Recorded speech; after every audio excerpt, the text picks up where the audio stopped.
Welcome back to America Talks Live. I'm Miranda Kahn. Let's talk about North Korea now. The State Department reports that diplomatic channels between our two countries remain open. On Saturday, Secretary of State Rex Tillerson said the U.S.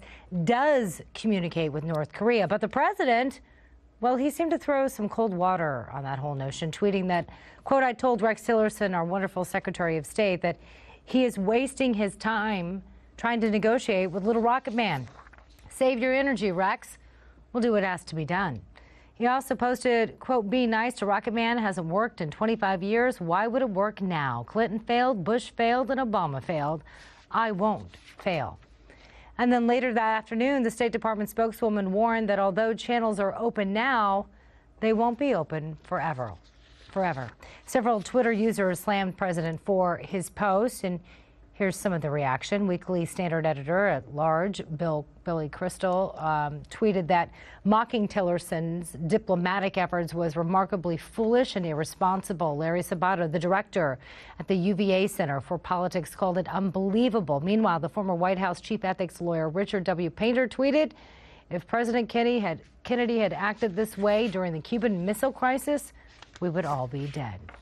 But according to one report, President Trump may be trying to make this part of a much bigger plan, if you will. Axios reports that President Trump gave his top trade negotiator an art of the deal style coaching session during a talk about whether or not the U.S. would withdraw from the U.S.-Korean trade deal. It reports Trump told his negotiator to give the impression that the president is so crazy that he might just pull out of the deal any minute. And that's where we want to welcome back our panel. Joining us once again, we have Liz Peek and Dante Vitoria.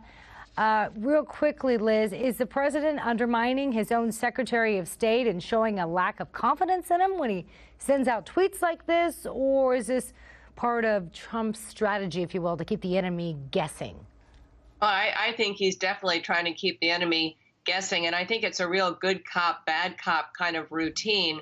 Otherwise, he would not have described him as our wonderful Secretary of State. Trump is not known to just wantonly laud the people around him. So I think that compliment was meant to say, look, he's doing exactly what I want him to do, but Little Rocket Man should understand that I have not backed down one iota from having the military option on the table. So I think this is actually, I think it's kind of what he should be doing. And the references to JFK are really not appropriate because this is a completely unprecedented situation where someone that the entire world doubts the credibility of has access to nuclear weapons. So I think let's see what happens.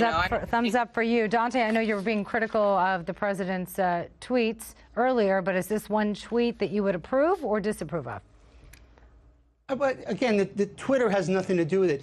This is classic CEO business. You tell your top guys, listen, I don't think you can get this done. Or you say to the other side of the table, I don't think we're going to be able to do this deal with you, but I'll let my top guys talk to you. But in any event, I'm right behind them, and President Trump has flexed. Now, it's very clear. Rex Tillerson is no shrinking violet. He's not afraid of North Korea. This man ran ExxonMobil for many years. He's no dummy, very smart man. And basically, subliminally, or pretty much right in your face, hey, listen, guys, you can do this the easy way, and you can save some face, and do what Tillerson tells you to do, or we can arm wrestle a little bit. Either way, you're going to lose. And Trump knows that. This is clearly the art of the deal. All right, art of the deal, if you will. Dante Vitoria, Liz Peek, thanks so much for your time today. Good to have you. Thanks for having us. Thank you. When we come back, Newsmax TV's John Bachman and famous actor Antonio Sabato Jr. join us. Antonio is one of the first celebrities to endorse the president, and he is also going to be running for Congress. We're going to talk to him right after the break.